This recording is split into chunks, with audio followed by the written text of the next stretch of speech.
cəmi 1,4 kiloqramlıq kütləsi ilə bütün bədən enerjisinin təxminən 1/5-ni tək başına istifadə edən, içindəki 86 milyard neyronun hər saniyə milyardlarla elektrik impulsu yaradaraq bizi düşünən, hiss edən və xatırlayan canlıya çevirən fövqəladə bir sistemdir. Beynimizdəki neyronlar bir-biri ilə sıx əlaqə qurur ki, bu əlaqələrin ümumi sayı Süd yolu qalaktikasındakı ulduzlardan belə çoxdur və bu mürəkkəb şəbəkə sayəsində biz həm öz kimliyimizi dərk edir, həm də başqalarının nə düşündüyünü təxmin edə bilirik.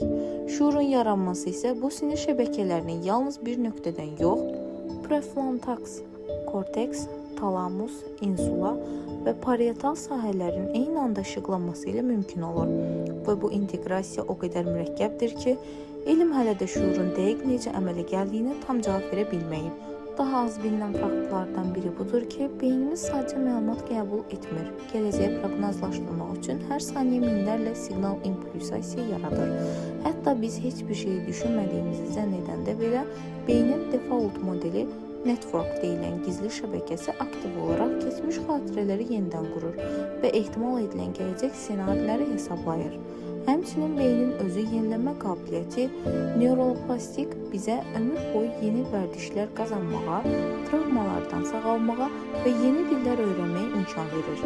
İnsan şuuru digər canlılardan fərqləndirən daha bir xüsusiyyəti isə metaşuur adlanan, yəni öz düşüncəmizin belə fərqinə varmaq qabiliyyətidir ki, bu xüsusiyyət sayəsində biz yalnız fikirləşmirik, həm də düşündüyümüzü analiz edirik.